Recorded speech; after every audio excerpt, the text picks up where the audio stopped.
Welcome to Real Money Talks. Real strategies from the moneymakers and the world changers that you can use to make millions, keep those millions, multiply your wealth, and build your team.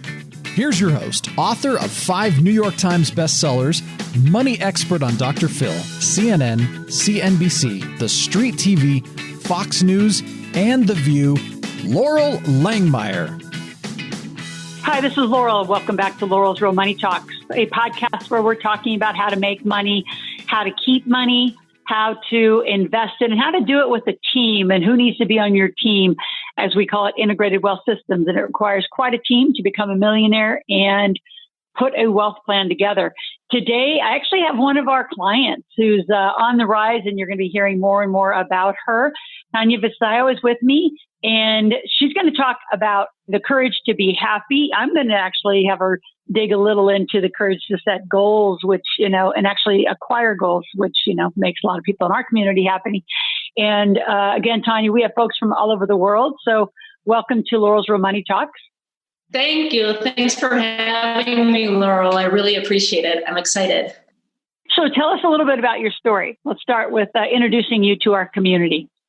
My name is Tania Vasallo, like you just introduced me. And my career started earlier, almost 20-something years ago, in advertising. I started as an art director in New York City, and I worked on multi-million-dollar accounts like Samsung and Starbucks and Nabisco and AT&T Wireless. It was very glamorous and very fun seeing it from the outside in. But it got to a point where it was just starting to become soul-sucking for me. It just didn't align with my values anymore. And I felt like I needed something else. I think I was in search for freedom, and I felt kind of trapped in the corporate world. So my husband and I both decided to quit our jobs. He's an art director too. He was working on other huge accounts too, like the military and car companies. I can't remember the names of them, but we ended up both quitting our jobs in New York, and we got more into the technicalities of photography and worked as photographers too. So we polished up in photography, and simultaneously I was getting my life coaching certification, which basically no one was a life coach back in the early 2000s. I feel like now everyone's a life coach. And we ended up, so it was a little bit eclectic. My background's a little bit eclectic. And once we quit our jobs in New York City, we moved back to Spain, where I'm from originally. But instead of staying in Madrid, Spain, where I was born and raised, we moved to Galicia, which is the northwestern part of Spain, which I spent many summers at. And we opened up a studio. We offered all kinds of services like branding, advertising, photography, all kinds of creative services for those years that we were in Spain. And it was great. We were actually pretty productive while we were there. And then moved back to the States. We knew our time had come up, and we gave it a try, see what it was like working there. Because I left Spain. I was born and raised there, but I left in my third year of college. So came back to the States and continued with the studio with my husband, but it got to a point where neither one of us wanted to run the studio. And the reason being, I think, because you have two creatives trying to run a business. I'm going to interrupt. Tell me what your expertise is. I mean, is it in the art? Is it in the life coaching? Yeah, thank you for asking that. It has evolved. I feel like I have all these degrees, all these certifications. So where it started out when I launched The Courage to Be Happy 4 years ago, it started more working with women on branding and how to launch a successful brand for themselves. But it has evolved into teaching more about business and money, because what I've found is that this conversation with women, because I work primarily with women, I do work with men too, but it's dear in my heart to work with women, is that a lot of women have trouble talking about money. It's such a taboo subject for us. I mean, it's a taboo subject in general, but for women even more. I think there's a lot of stigma. It's hard for us to talk about sales, about having these conversations. So I don't believe that. So I'm probably the boldest woman in the planet that talks about money. So Tania, tell us, I know the whole life coaching thing, like you said, everybody's a coach. And, in even the late 90s, I got my certification in 1996. There was hardly anybody. And then 2000, there was a few. And now you're right. Everybody in every, coaching's just too generic. So I know you focus on the Courage for Happiness, but specifically talk about your income and impact that work you do with women. Thanks for asking that, Laurel.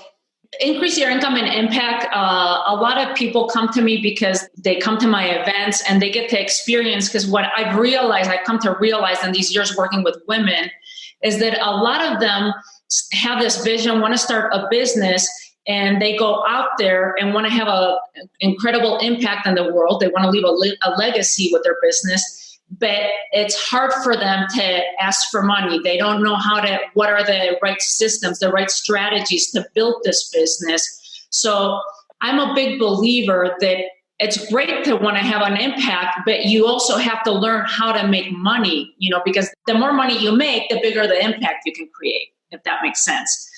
I sit down with them, and whether it's in a year-long program or a one-on-one, and we look at where they're at with their business. Are they just starting out? Have they been in business for a while? Like, what are the systems and strategies that they're currently missing that they have a blind spot to right now?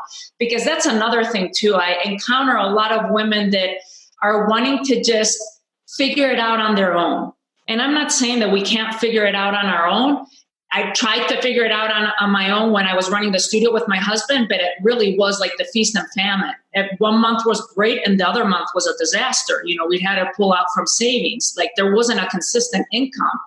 But once you figure out the strategies, and I sit down with them and we look at what are the best strategies for them that they need to focus on with their business. Because it's not always cookie cutter either, of like, oh yeah, just do this or do webinars or go get on all of the social media platforms right now. It's like, I feel like a lot of women I encounter are like, I should be doing this, I should be doing that. And it's like, well, wait a minute, where are you getting all this information? Let's take a look at what you're doing, what kind of impact you're wanting to have in the community and the world at large. And from there, once we can figure out what your long-term goal is, we can reverse engineer, put in the systems in place, get the right support, with myself and my team, and get them moving forward so they're making more money with their business and simultaneously having a bigger impact in their community and the world at large, like I'm saying. Yeah. So Tania, so in working with clients, what do you find some of the biggest challenges? Like, is there a theme amongst them? Like you kind of said, women don't talk about money, well, I make them. So in your experience, what do you think a lot of the theme, the hold back, if you kind of generalize, is there a category that seems to be prevalent? It's a great question. One of the first things that I see, and that's why I've become fascinated with the money topic, is it's just taboo. The women don't want to talk about it. And even for myself, when I started this several years ago, like even asking people like exact numbers, like how much is your business making? Like there's a shame in it. It's like, oh, it's only making, $5,000 this last year, or I lost money, or I'm not, or I don't know. So there's like not wanting to have this conversation about money. That's why I love and adore you. And I am so happy that I found you, because the money conversation tends to be a male-driven conversation. So that's one thing that I find a lot, is the whole taboo subject. Like, I don't want to talk about it. Like, if I ignore it, then maybe it'll go away. The second thing, and then the women that do have the courage to have that conversation, is when they start. I always feel like I have a saying that if you have courage, the universe will compensate you. Take that jump, take that leap, and you will be compensated for that. So then the second part to the question is, once I start working with them, one big thing is sales. A lot of women don't like asking for money. They feel like there's something bad, that there's something sleazy about the whole sales conversation. And it's so funny that I've learned about sales, because I never would have considered myself someone that would be teaching about sales or about money or about business, because I come from the creative side. I always consider myself the creative, like not about business and sales. But what I tell these women is, It's awesome that you're out there learning about your craft, whether you're a massage therapist and you keep taking courses on massage, whether you're a chef and you're taking more cooking classes, or a dog trainer. One of my clients is a dog trainer and she keeps on, educating herself and her craft. But if you're wanting to run a business, you have to learn about business. And business is all about money exchange money for value of something that you're offering. So you're going to have to learn about money too. Money touches everything in our world. So whether it's with myself or with other people, go out and get yourself educated about business and about money in the same way that you do about learning your own craft. So that's the other main thing that I see them bumping into over and over when I talk to other women entrepreneurs. And so when you work with men, let's switch gears. When you work with men, what do you see as the distinctions? Because I have a very balanced database. Most people think that I work with women. I have a very balanced, it's almost 52% men, 48 women. So, I just have a very, I'm going to say straight conversation across both genders. What do you find, since you kind of specialize with women, what are you finding that's distinctively different in the conversation with the men you work with? There's a couple different things. Men are much more decisive. Men feel much more capable. I was just working with a client this past week that she was mentioning that she's like, I feel like I need to go out and get a new certification for her VA services. And so women almost never feel 100% prepared. They could be like 99.9% qualified and feel like that 1% that they don't have, they won't go asking for the business, or they won't ask for the sale, or they feel like they need to go get more prepared. Whereas men might only be 50% qualified to ask for that sale or to deliver that service, but they feel like they're 100% and they'll still take the chance and take the risk with it. So I see definitely men are much more decisive. I feel like men are much more committed to themselves and then investing in themselves. I feel like women, we kind of have to find out the reasons why. And again, I'm generalizing, this is not every single woman I've worked with and every man, but it's almost like in general, we have to find all these reasons why to invest in ourselves or to invest in our businesses.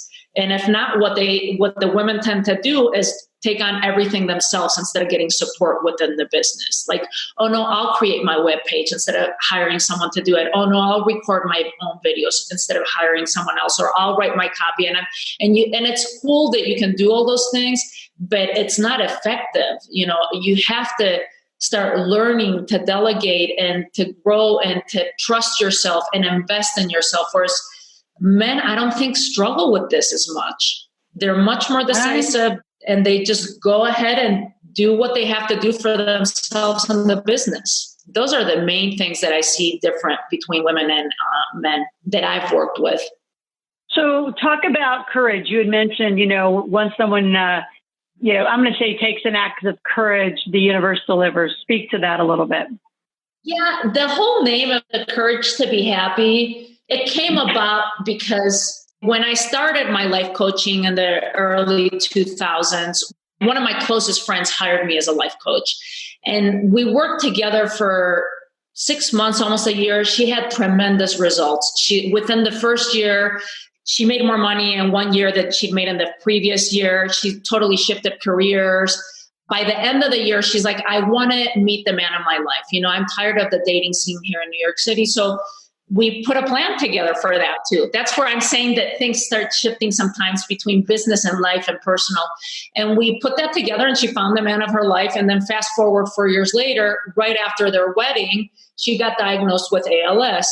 And I started coaching with her again. She was doing 100 million things to get over this ALS, which is not good statistics. But she ended up passing away 8 months later. And it really caught me off guard because it was no different than someone dying in a car accident. But what happened with this is I stopped coaching. Like, I blamed myself for not being able to save her.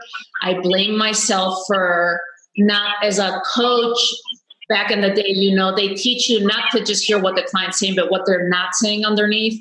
And I'm like, how did I not pick up on this? So basically I stopped coaching for 4 years. And it wasn't until I launched my business again, I was working with my own coach, and she reflected back to me. She's like, Tania, you realize that if you want to get back into coaching and you haven't done it because you've been afraid, you know, that you're not going to be a good coach, or, you know, but this is part of your purpose.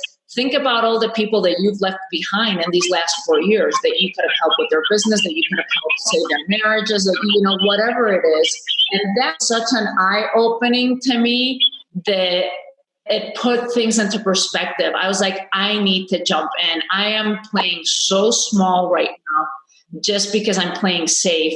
And that's how the Courage to Be Happy was born.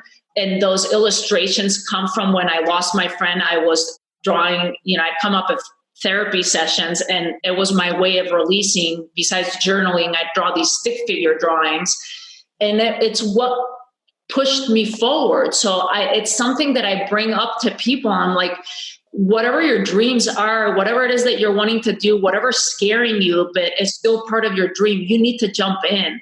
I wasted 4 years of my life since that happened. You learn throughout the process. It's not wasted, but life is way too short. We have to jump in and follow through with those things that get us excited. You know, life is meant to be enjoyed and to play full on, if it makes sense. Yeah, but don't you think, so here's what's interesting, having, you know, I've been doing all this called money coaching, life coaching. It's all, you know, money is part of your life. Mm-hmm. But specifically, I think there's such a focus to, you know, I remember, and still when I ask people, what do they want? They can typically very quickly tell me what they don't want faster than they can tell me what they want. Don't you find that's the same? It's like sitting someone down to really focus on what do you want, what makes you happy actually is a thought process, not just an intuitive reaction. Do you agree with that? Absolutely. Absolutely. I had that so many times. And I do feel, to add to that people really don't plan their lives or don't focus on their dreams. It's almost like we give up, you know, like we go through school, we take on a job, and then it's like you suddenly find yourself in your mid 40s or late 30s, and you're like, is this all there is to life? You know, like, is this what it came down to? And it's because we don't really sit down to think about, you know, to dream. What are our goals? What are the things that we want to achieve in life? What kind of lifestyle do we want to have? People don't plan that. And I find that people plan more their vacations or their weddings than they do their own personal life. Would totally agree. So tell me about your book. And I know that you're going to give folks, you're going to give them a chapter, or you're going to give them a copy of the whole book? Yeah, there's a workbook that I have that's called Designing My Life Workbook.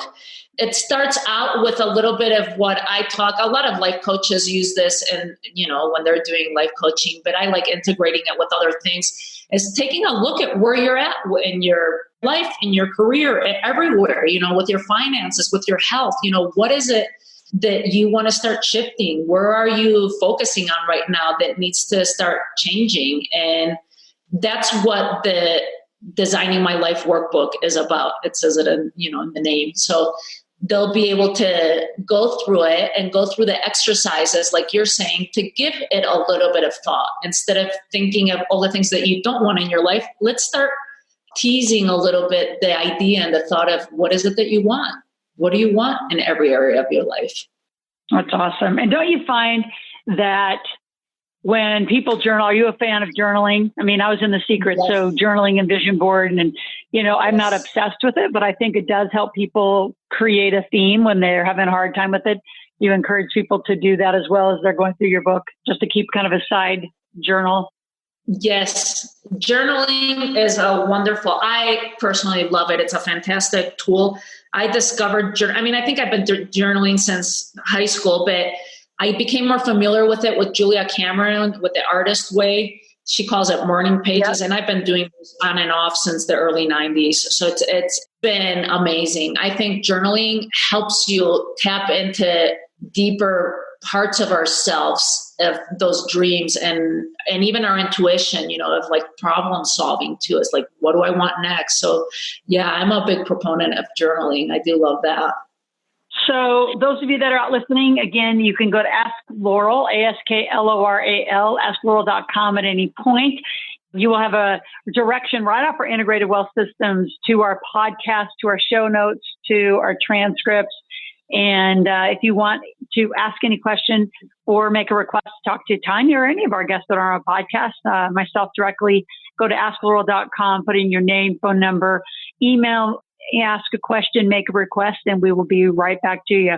Tania, any last words of wisdom to our guests before we sign off for today? Just wanted to say thank you. Thank you for having me, Laurel. Thank you for listening, anyone that's been listening to the call.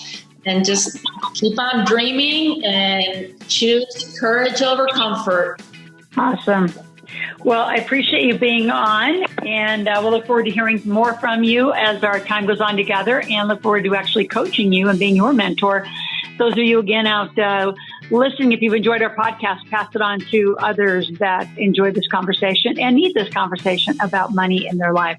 So we'll be back on Laurel's Real Money Talk on the next show.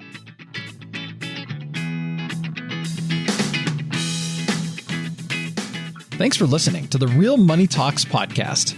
Your host has been Laurel Langmeyer, author of 5 New York Times bestsellers, money expert on Dr. Phil, CNN, CNBC, The Street TV, Fox News, and The View. Want to learn more about off-Wall Street investing, tax strategies, and multi-million-dollar business strategies? Visit liveoutloud.com/podcast for past episodes, show notes, and resources. For some special wealth-building gifts only for Laurel's podcast listeners, visit liveoutloud.com/podcast gifts. Do you have a burning question for Laurel? Visit asklaurel.com to submit your question, and it may just be covered on a podcast episode. So stay tuned and be sure to subscribe to get new episodes every week.